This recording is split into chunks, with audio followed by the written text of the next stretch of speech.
Hello students, I am doctor Neelam Sharma. और जैसे कि हमारी जो सीरीज चली रही है, हमने 5-6 सीरीज बनाई है हमने यूजीसी नेट एजुकेशन के पीवाई क्यू की। तो उसी सीरीज में जो मैंने पिछले सीरीज में आपसे बोला था कि जो क्वेश्चन जो पीवाई क्यू हैं उनमें जो डिफ़िकल्ट वर्ड्स हैं उनकी व्याख्या मैं आपको कराऊंगी। जिस यूनिट से बिलोंग करते हैं वो भी बताऊंगी और उनकी व्याख्या मैं कराऊंगी आपको। तो स्टूडेंट्स, 3-4 शब्द हैं जो इसमें डिफ़िकल्ट आए हैं, जो पहले से लेकर 10 तक जो क्वेश्चन हैं, 10 क्वेश्चन जो हमारे हैं उनमें जो डिफ़िकल्ट वर्ड आए हैं उनकी व्याख्या मैं करा रही हूँ। तो स्टूडेंट्स, इनमें 4-5 शब्द ऐसे हैं जो डिफ़िकल्ट है, जिनकी व्याख्या करनी ज़रूरी है, नहीं तो आपको वो क्वेश्चन समझ में नहीं आएगा। तो पहला पहली जो क्वेश्चन था वो था, पहले क्वेश्चन से लेकर 10 तक में कुछ ऐसे जैसे सांख्य दर्शन, योग दर्शन, न्याय दर्शन, वैशेषिक दर्शन, पूर्व मीमांसा, उत्तर मीमांसा, ये जो है क्वेश्चन जो है आए हैं, ये जो है टॉपिक आए हैं। तो ये टॉपिक फर्स्ट यूनिट के टॉपिक हैं, ये है ना। सांख्य दर्शन, योग दर्शन, न्याय, वैशेषिक, पूर्व मीमांसा, उत्तर मीमांसा फर्स्ट यूनिट के टॉपिक हैं। तो स्टूडेंट्स, सांख्य दर्शन क्या है? ये डिफिकल्ट आ गया ना सांख्य दर्शन, तो आपको मालूम नहीं है तो आपको बताना पड़ेगा ना। तो सांख्य दर्शन क्या है? प्रकृति और पुरुष द्वैतवाद ये है। ये जो सांख्य दर्शन है वे द्वैतवाद में माना जाता है इसको। इसके जो है मूल तत्व जो है 2 हैं, एक प्रकृति, एक पुरुष। पुरुष से मतलब यहाँ व्यक्ति विशेष से नहीं है, पुरुष से मतलब यहाँ आत्मा से है। और प्रकृति का यहाँ दूसरा ही अर्थ है। तो 25 तत्व है कुल मिला के सांख्य दर्शन में। और सांख्य दर्शन को सांख्य दर्शन इसलिए कहा जाता है क्योंकि इसमें संख्याएं हैं, 25 तत्व हैं, तो इसीलिए इसको सांख्य दर्शन कहा जाता है। ये आस्तिक है दर्शन। इसकी दूसरी क्वालिटी है कि आस्तिक है। तीसरा है कि वेदांत में विश्वास करते हैं। और एक चीज़ और है सांख्य दर्शन में स्टूडेंट्स, कि सत्कार्यवाद को मानता है। अब सत्कार्यवाद क्या होता है? सत्कार्यवाद होता है कारण कार्य संबंध, यानी कि कारण कार्य संबंध। जैसे कि मिट्टी से घड़ा बनता है, तिलों से तेल निकलता है, तो मिट्टी पहले से ही है, कारण है किसका? घड़े का। तो इन दोनों का आपस में संबंध होगा ना, मिट्टी का और घड़े का। इसी तरीके से तिल और तेल, तिलों में तेल पहले से ही मौजूद है। तिल जो है क्या है? कारण किसका? तेल का। तो ये सत्कार्यवाद को मानता है सांख्य दर्शन। और जो इसके 25 तत्व हैं वो इस तरीके से हैं कि पुरुष प्रकृति, फिर है मन बुद्धि अहंकार, है ना, मन बुद्धि अहंकार 5। फिर होगी कर्मेंद्रिया, 5 कर्मेंद्रिया, 5 ज्ञानेंद्रिया, 5 तन्मात्राएं, रूप रस गंध स्पर्श, रूप रस गंध स्पर्श और शब्द। 5 महाभूत हैं, आकाश वायु पृथ्वी, आकाश वायु पृथ्वी जल अग्नि, 5। तो ये हो गया थोड़ा सा मैंने जो संक्षिप्त में आपके लिए व्याख्या कर दी है सांख्य दर्शन की। दूसरा है हमारा, दूसरा कौन सा दर्शन है जिसकी हमें व्याख्या करनी है? न्याय दर्शन। ये 5 शब्द आए थे ना उसमें, सांख्य दर्शन, न्याय, पहले क्वेश्चन में आए है ना, सांख्य दर्शन, न्याय दर्शन, योग दर्शन, पूर्व मीमांसा, उत्तर मीमांसा, और जो है क्या नाम, एक और है योग दर्शन, है ना, कई सारे हैं ये। तो अब न्याय दर्शन आ गया, सांख्य दर्शन हो गया। अब न्याय दर्शन क्या है? भारतीय दर्शन के 6 शास्त्रीय स्कूलों में से एक है ये, मतलब न्याय दर्शन भारतीय दर्शन के 6 शास्त्रीय स्कूलों में से एक है। तर्क संगत, तर्क और व्यवस्थित विश्लेषण का प्रतीक है। यह ज्ञान और सत्य की प्रकृति को समझने के प्रयास में निहित है। न्याय दर्शन को आप जानते हैं जैसे कि गौतम ऋषि के जनक हैं, और ज्ञान के वैध अनुमान विश्वसनीय स्रोतों को निर्धारित करने के लिए एक ढांचा प्रदान करता है। प्रमाण, प्रमेय, इसमें 2 चीजें मुख्य होती है। प्रमाण कितने हैं इसके? इनके प्रमाण है 4। पहला प्रमाण कौन सा है? प्रत्यक्ष, जो सामने से दिखाई देता है, प्रत्यक्ष। अनुमान, उपमान, और शब्द, ये 4 इनके प्रमाण हैं। किसके? न्याय दर्शन के। प्रमेय 2 चीज बना ना, एक तो प्रमाण है इसमें, एक प्रमेय है। प्रमेय क्या है? कि जिसके बारे में हमें जानना है। हमें प्रमाण है 4 चीजें हैं जिनके द्वारा हमें जाना जा सकता है, लेकिन हमें जानना किसको है, ये होता है प्रमेय। तो किसको जानना है हमें? प्रमेय को। प्रमेय के विषय क्या होंगे हमारे? प्रमेय के विषय हैं हमारे 12, है ना। इसमें से कुछ हैं आत्मा, शरीर, इंद्रिय, अर्थ, बुद्धि, मन, प्रवृत्ति, दोष, प्रत्यय, भाव, फल, दुख और अपवर्ग, तर्क। अब यह है कि तर्क, न्याय दर्शन तर्क तार्किक विश्लेषण को महत्व देता है। न्याय दर्शन कोई भी चीज जब एक्सेप्ट करता है, जब वो तर्क और तार्किक विश्लेषण के आधार पर उसको साबित किया जाता है। यह संवाद और बहस के माध्यम से सत्य की, कहता है कि डायलॉग के जरिए हम जो है उस सत्य तक पहुंचेंगे। कुछ आप अपनी बताइए, कुछ हम अपनी बताएंगे, तब सत्य तक पहुंचेंगे। यानी कि संवाद के जरिए हम सत्य तक पहुंचेंगे। और चौथा है, 2 हुए हैं अभी, न्याय दर्शन हो गया, अब योग दर्शन, वैशेषिक दर्शन, सॉरी योग दर्शन नहीं, पहले वैशेषिक पढ़ेंगे हम। वैशेषिक दर्शन जिसे कणाद दर्शन भी कहा जाता है, भारतीय दर्शन का एक महत्वपूर्ण स्कूल है। वह दर्शन मुख्य रूप से पदार्थ, गुण, कर्म, सामान्य, विशेष और समवाय आदि 6 पदार्थों को मानता है। यानी कि इसमें जो है पदार्थ और द्रव्य, इस दर्शन में 2 चीजों को ज्यादा मुख्य माना जाता है, पदार्थ और द्रव्य। 6 पदार्थ माने गए हैं इसमें। कौन कौन से माने गए हैं? 6 पदार्थ कौन कौन से हैं? द्रव्य, गुण, कर्म, सामान्य, विशेष, समवाय। द्रव्य, गुण, कर्म, सामान्य, विशेष, समवाय। और द्रव्य कौन से हैं? पृथ्वी, आकाश, जल, तेज, वायु, काल, दिशा, नु माने गए ना द्रव्य, दिशा, आत्मा और मन। ज्ञान के साधन क्या हैं? इनको इस ज्ञान को किस तरीके से प्राप्त किया जा सकता है? इसके 2 साधन हैं, प्रत्यक्ष और अनुमान, है ना। इसके जो है वैशेषिक दर्शन के 2 हैं, जो जिनके द्वारा साधन, प्रमाण, यानी कि 2 ज्ञान के साधन, ज्ञान को प्राप्त करने के साधन 2 हैं, अनुमान और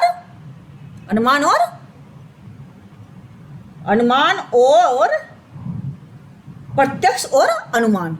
अब आ जाइए योग दर्शन पर। योग दर्शन जिसे पतंजलि के योग दर्शन के बारे में ज़्यादा मुझे बताने की जरूरत नहीं। आप जानते हैं कि जो है रामदेव बाबा जी योग कराते हैं, आप जानते हैं, सब लोग कराते देखा हुआ ने टीवी पर आते हुए।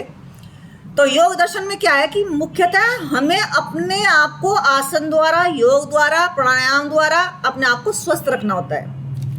तो इस दर्शन की जो उत्पत्ति हुई वो किससे हुई है? कौन माने जाते हैं इनके जनक? पतंजलि इनके जनक माने जाते हैं। इनको योग सूत्र के नाम से भी जाना जाता है। यह दर्शन क्या करता है? मन, और अब जब हम योग करते हैं, प्राणायाम करते हैं, आसन प्राणायाम, तो ये क्या करते हैं? हमारे मन पर नियंत्रण करने के लिए होते हैं ना। प्राणायाम किस पे करते हैं? मन पे, शरीर पे नियंत्रण, मन और शरीर पर नियंत्रण रखकर अनंत ईश्वर से क्या करते हैं? जब योग करते हैं, योग का मतलब जुड़ना, योग से मतलब है जुड़ना। किससे जुड़ना? ईश्वर से। ईश्वर से जुड़ते हैं हम इसमें। अब आ गया हमारा पूर्व मीमांसा और उत्तर मीमांसा। अब ये दो दार्शनिक विचारधाराएं हैं, लेकिन दोनों अपोजिट हैं। पहली है पूर्व मीमांसा, और पूर्व मीमांसा किसको मानती है? वेदों के कर्म कांड को मानती है, वेदों के कर्म कांड को मानती है। और ज्ञान मीमांसा जो है, सॉरी, उत्तर मीमांसा ज्ञान कांड को मानती है। ये कर्म कांड को मानती है पूर्व मीमांसा, और उत्तर मीमांसा ज्ञान कांड को मानती है। यानी कि मुख्य लक्ष्य क्या होता है कि वेदों के द्वारा बताए गए व्यक्तियों के लिए, हमारे मनुष्य प्राणियों के लिए कर्म होते हैं, उनको सही ढंग से किस तरीके से हमें पालन करना चाहिए उसके बारे में बताती हैं। स्वर्ग की प्राप्ति कैसे हो सकती है, दान से, पुण्य से, ये सब चीजें उसमें बताते हैं। अब इनके प्रमुख जो ग्रंथ है वो कौन से हैं? मीमांसा सूत्र। कहाँ से निकला प्रमुख ग्रंथ? कहाँ से निकले? मीमांसा सूत्र, और जिसको जैमिनी ने लिखा है। अब विशेषता क्या है? कर्मों पर बल, सबसे पहले कर्म कांड है तो कर्मों पर बल देता है, ज्ञान कांड है तो ज्ञान पर बल देता है, ज्ञान प्राप्त करने पर भी बल देता है। और वेद, क्योंकि ये सब चीजें लिखी किसमें? वेद में, तो इसीलिए वेदों की प्रामाणिकता पर भी बल देता है। तो ये ज्ञान मीमांसा हो गई, वो ज्ञान मीमांसा होगी, पूर्व मीमांसा और उत्तर मीमांसा। अब आती है बात एक शब्द और आया था दूसरे क्वेश्चन में, वो शब्द था नेल नोडिंग। नेल नोडिंग क्या है? ये क्या है कि हमारे सेकंड यूनिट से जुड़ी हुई है। अब सेकंड यूनिट कौन सी? सामाजिकरण, उस यूनिट से जुड़ी हुई है सामाजिकरण में। उनमें कई सारी हमारी जो है महिलाएं फिलोसोफर भी हैं, उनमें से एक का नाम नेल नोडिंग है। तो नेल नोडिंग जो थी वो गणित की शिक्षिका थी और उन्हें शिक्षण में ही सर्वश्रेष्ठ पुरस्कार मतलब वहाँ पर मिला था। और उन्हें 1977 में उन्हें स्टैनफोर्ड यूनिवर्सिटी से जो शिक्षण में मतलब वो जो है क्या कहते हैं उसको, सर्वोच्च स्थान प्राप्त हुआ था। 1992 से लेकर 1998 तक इन्होंने प्रोफेसर के पद पर कार्य किया। और इनकी जो है रचनाएं बहुत सारी है, 8-9 रचनाएं हैं इनकी, लेकिन जो मुख्यतः रचनाएं हैं वो हैं फिलोसफी ऑफ एजुकेशन, दूसरी है हैप्पीनेस एंड एजुकेशन, तीसरी है वुमन एंड इविल, चौथी है अवेकनिंग इन द इनर आई। ये इनकी जो है क्या है, 4 मुख्य रचनाएं हैं जो उन्होंने लिखी थी। उनका मेन फोकस क्या था? अब ये नेल नोडिंग जो है इनका मेन फोकस किस पे था? इनका मेन फोकस था बातचीत पर, कि स्टूडेंट्स और छात्रों को आपस में बातचीत करनी चाहिए। उसी से हमारा जो शिक्षण कार्य है बहुत ही मधुर होता है, मौन ज्ञानवर्धक होता है और सारी समस्याओं को हम सुलझा भी सकते हैं बातचीत के द्वारा। तो शिक्षा के दार्शनिक पक्ष को उभारा और मोरल एजुकेशन पर इन्होंने जोर दिया। अब एक शब्द और आया था इसमें महत्वपूर्ण, वो था कलेक्टिव मोनोलॉग। ये जो हमारा कलेक्टिव मोनोलॉग जो शब्द है ये आया है हमारा सेकंड यूनिट से, थर्ड यूनिट से, लर्नर एंड लर्निंग प्रोसेस, यानी कि जो साइकोलॉजी से संबंधित हमारी यूनिट है उससे ये आया हुआ है। जीन पियाजे के जो 4 हमारे ये हैं, क्या नाम, जीन पियाजे के 4 हमारे अवस्थाएं हैं, उनमें से एक है पूर्व ऑपरेशनल, पूर्व संक्रियात्मक अवस्था से जो विचारों के मतलब इसमें उसमें पूर्व प्री ऑपरेशनल जो वो है क्या कहते हैं उसको, अवस्था है, उसमें शब्द आया है सामूहिक संवाद, कह लो सामूहिक संवाद नहीं, सामूहिक एकलाप, इसे बोलते हैं सामूहिक, इंग्लिश में बोलते हैं कलेक्टिव मोनोलॉग। अब कलेक्टिव मोनोलॉग क्या होता है? कलेक्टिव मोनोलॉग है कि हम समूह में जब एकलाप करते हैं। समूह में एकलाप कैसे करते हैं? जैसे कि बच्चे जब गिनती का या पहाड़े रो में खड़े होकर के, रो में जब खड़े हो जाते हैं बच्चे और गिनती पहाड़े बोलते हैं तो वो होता है कलेक्टिव मोनोलॉग। यानी या फिर छोटे छोटे बच्चों को नीचे बिठा दो, वे अपने आपस में बातें करते, बच्चे तो बहुत सारे हैं लेकिन वे आपस में संवाद नहीं कर रहे हैं, वो स्वयं से बोल रहे हैं, तो इसको बोलते हैं कलेक्टिव मोनोलॉग। अब आ गई बात, 4 शब्द और आए हुए हैं जिसमें एक है GEC, HEGC, NHEQF, PSSB। इन 10 क्वेश्चन में ये 4 शब्द भी एक क्वेश्चन में आए हैं। अब उस क्वेश्चन में आए हैं जो शब्द है उनका क्या, GEC का मतलब क्या है? GEC की फुल फॉर्म क्या है? Higher education grant. HEGC का जो फुल फॉर्म है वो है हायर एजुकेशन ग्रांट काउंसिलिंग। यह भारतीय उच्च शिक्षा परिषद का एक हिस्सा है। इसका मुख्य कार्य उच्च शिक्षा संस्थानों को वित्तीय सहायता प्रदान करना है, क्योंकि इसका नाम से यह है HEGC, तो हायर एजुकेशन ग्रांट काउंसिल। फिर है NHEQF, इसका मतलब हो गया है हमारा जो परिणाम आते हैं बच्चों के परिणाम, यानी कि जो होते हैं ना बच्चों के परिणाम आते हैं, फुल फॉर्म है national higher education qualification framework. इसका है national higher education qualification framework. यह एक ऐसा ढांचा है जो इस शिक्षा में योग्यताओं को मानकीकृत और स्पष्ट करता है, जिससे यह सुनिश्चित होता है कि विभिन्न संस्थानों में छात्रों के समान स्तर की शिक्षा मिलती है। क्या होता है? क्या है? National higher education qualification framework. National higher education qualification framework कि यह क्या सुनिश्चित करता है? ये करता है कि विभिन्न संस्थानों में छात्रों को समान स्तर की शिक्षा मिलनी चाहिए। यानी कि अगर किसी ने BA कर रखी है और वो एडमिशन लेता है, कॉलेज में एडमिशन लेता है, तो ये नहीं कि किसी के 25% किसी BA की हुई है और किसी के लिए कोई और टीचर मुहैया करा दिया गया, दूसरे की BA पे थर्ड है, BA क्लास में थर्ड है तो इसके लिए कोई और टीचर है, BA सेकंड वालों के लिए कोई और टीचर है, BA थर्ड वालों के लिए कोई और टीचर है। तो BA करने वाले सभी स्टूडेंट्स के लिए एक ही टीचर्स होते हैं। तो इस तरह का प्रबंध करना। फिर है PSSB। अब वो एक और शब्द है इसमें, एक और शब्द क्या है इसका, GEC। इसका है उच्च शिक्षा में एक नियामक का, जनरल एजुकेशन काउंसिल है ये, जो उच्च शिक्षा संस्थानों के लिए सामान्य शिक्षा मानकों को निर्धारित करने में महत्वपूर्ण भूमिका निभाता है। जनरल एजुकेशन काउंसिल ये क्या करता है। अब दूसरा क्या है, H, ये तो हो गया, GEC हो गया, N हो गया, हाँ। अब ये क्या करता है, ये सीखने के परिणामों का ढांचा तैयार करता है, उसके मानों का निर्धारण करता है। अब अगर PSSB, अब इसका फुल फॉर्म क्या है, provincial civil service selection board. उच्च शिक्षा में इसका विभिन्न राज्य सरकारों द्वारा सिविल सेवाओं के लिए उम्मीदवारों का चयन करना है, जैसे कि UPSC होती है, ऐसे ये PSSB भी एक तरह का होता है जो है उम्मीदवारों का चयन करता है।